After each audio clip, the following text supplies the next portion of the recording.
Welcome back to Jam Movies. We're going to be discussing How High. Great comedy. How high are you?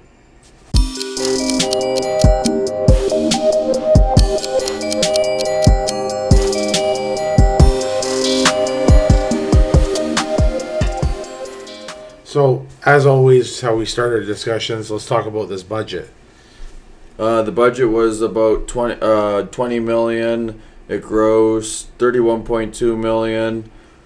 Not bad for a stoner comedy movie. Yeah, no, it only really gears towards one audience, right? Yeah. People that generally smoke marijuana, or people enjoy stoner comedies, I guess you could say. But I don't really know too many people that aren't smoking and watching these movies, right? Like, so exactly. It's still pretty good, impressive. Definitely a comedy that I continue to watch over the years, and I laugh every time I watch it. Yeah, Jesse Dillon, the director, doesn't have much movies, I would say, that probably outshined this one. Yeah. The second one, I haven't watched it. I refuse to watch it just based on the cast. But yeah, it's terrible. Yeah, so for the movie he did, and his best movie, I have no complaints, especially at least he made a profit off of it. Yeah, let's talk about, what I really want to get into, actually. I want to get into Redman and Method Man's chemistry. I mean, they were friends off screen anyways, but their chemistry together was too much. The jokes hit, and again, like I just said, every time I watch it, I laugh at the same jokes. They're just funny. Got blunt? Yeah. Got blunt. No, I need money. I need money. That guy. Yeah. The whole cast did a great job, right? The storyline was very basic yet wacky. I mean, the ghost that comes around when you smoke a joint or a blunt with this guy's ashes in it. Ivory, yeah. I didn't notice until actually you said it. After I watched him, I was like, how didn't I notice? He predicted his death when he was yelling at who was it? Jamal. Jamal is his name, sorry. Yeah. On the way out when he was on the street. Yeah. I know that guy Ivory was too funny too. That one line when he says about the hopes you get a virus, you and your computer. Yeah, it gets me every single time. Right. Jamal had a strain for any kind of disease or any sickness or whatnot. Yeah, it was cool. Like, it made us laugh. Like, every time I watch it, I chuckle at least. I would say every 10 minutes, 5 minutes. It never gets old, and they did an amazing job. The pimp too. Yeah. Let me put baby powder in my hand. Mike Epps was the pimp, and that's right. Yeah. That was before I even knew who Mike Epps was too, right? That was good. But again, too, like, very basic storyline, wacky storyline, but we ended up with this really funny stoner comedy, right? And the ending, I found the ending of the movie when I was younger, I didn't like it for some odd reason. I can't remember why. But when I rewatched it after I purchased it on Blu-ray, which I don't know why we didn't get this sooner. I agree. Yeah.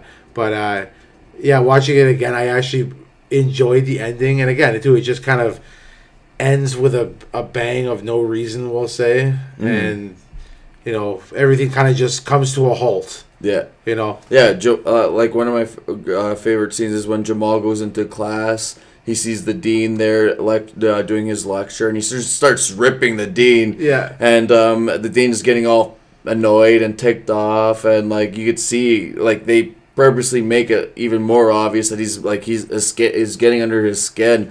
The whole movie, he's just getting at the dean. He got the varsity rowing coach to wear the FUBU, and he's Bufu, yeah. And it was just hilarious. He was we went to see the dean to talk to him. He has the sunglasses on, all like gangster and whatnot. I think it was Jamal as well. It was at the dean's office with it was Jamal, Silas, or Redman, Method Man.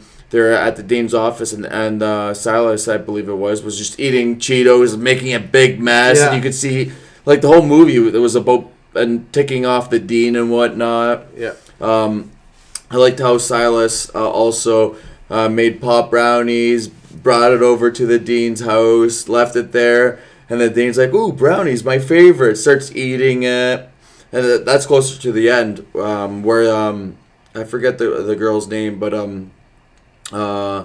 it was Silas's girlfriend that he was stealing from the one guy. Her project that she made up in front of everyone, and like I forget what that would have been, but it was a cannon, but it was actually a bong, and everyone ended up getting ripped and just having a great time. Yeah. Like, why would the movie end like that? But it was all about comedy. It was a stoner flick. There was no rhyme or reason. It was just to make everyone laugh and enjoy themselves. Yeah, and most of these movies don't really have a whole big storyline anyways. It is what it is. You're meant to, kick back, relax, if you know what I mean, and watch these movies. But that's definitely, I would say, my favorite stoner flick by far. Harold and Kumar is a very close second. And we have Dazed and Confused and etc. But this one I always find them going back to, and I really enjoy it.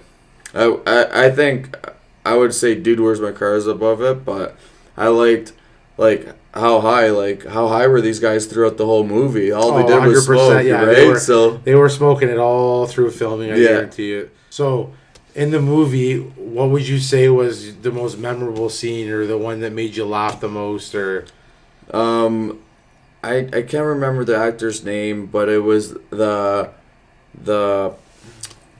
what's kind of like a rent-a-cop, the student that yeah. Where I need money.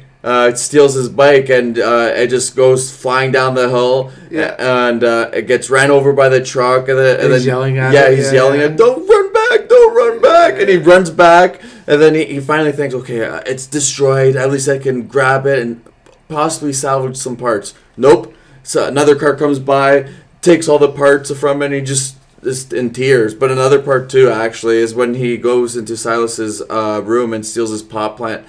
Gets a random piece of paper, rolls it up, and smokes. You can see like the little rainbows coming out. He's just like high, whatnot. But what was your favorite scene? When Method Man and Redman were gonna take the tests right at the starting of the movie, and they're waiting in the car, and one doesn't have papers and one doesn't have weed, so they meet up together and they end up smoking ivory, and Jamal Redman thinks he can walk through the car just like the ghost.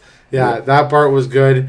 And when Ivory fell out the window, he's, I'm alive still, but he gets hit by a bus exactly how he predicted. Right? It was great. Like we said, the story was like all over the place in a sense, but that was the whole point of the movie. And the director, Jesse Dillon, didn't do much. Didn't make much movies, but he killed that one. I can't say he grossed the most out of this one because I don't know for sure, but I guarantee it has to be his highest grossing one. Yeah, no, 100%.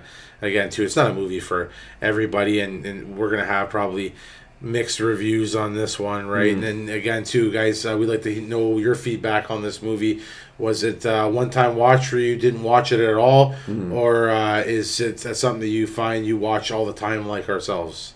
But let's go to the Jammeter. Okay, Jammeter, I would give it 65.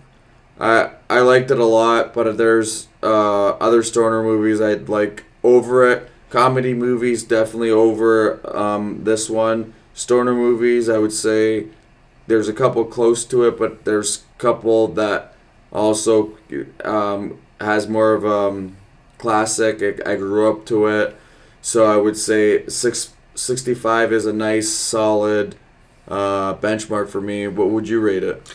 You know what? I'm going to have to agree with you on the 65% in the Jammeter here. And my reasoning for it is, yes, it is a very funny movie, and it is probably my favorite stoner movie. But again, too, it's only that type. There's other comedies that I could laugh more with, right? And I think we both can agree to this. We're taking also into consideration that it's two rappers. Yeah. That's not what their goal was. Their goal is to make amazing music that speak to people. but they did a great part in this comedy stoner flick. Like their chemistry on set was on point. They were believable. That's the best part. Yeah, right? And I think it was all of them just being themselves to a certain extent and over exaggerating for what people perceive stoners to be. Yeah. So it was great in that sense, and they did an amazing job in their roles. But I do believe for stoners comedy, there is ones above it. Comedies, there's ones above all of those. Like if you ask me, Mac and Devin Go to High School, the Snoop Dogg and Wiz Khalifa movie, that's definitely below this one. Also both rappers, but Method Man and Redman, their acting is far better than Snoop Dogg's and Wiz Khalifa. I like Snoop Dogg, Wiz Khalifa. I like some of his music as well, but you can't knock Redman and Method Man's acting skills. No, as far as their acting, there was nothing like against you going back to the medium, the 65%. It had nothing to do with the acting or nothing like that. It's just the fact that like against you, it's a one genre type movie. And there is other funnier comedy movies out there. We've rated classics too at like around the 60, 65. Yeah. So like it's not a bad rating. I would watch it twice, maybe 3 times a year, to be completely honest with you guys. But me and Mike definitely would like to know your guys' reviews on this movie. And if you think this is one of the poor stoner comedies, let us know which ones we should review next or discuss on next. But yeah, let's send it off. Yeah, so guys, like always, if you enjoyed this video of us talking about a funny comedy movie, How High, click that like button, hit that subscribe button. Yeah, and thanks for jamming with us.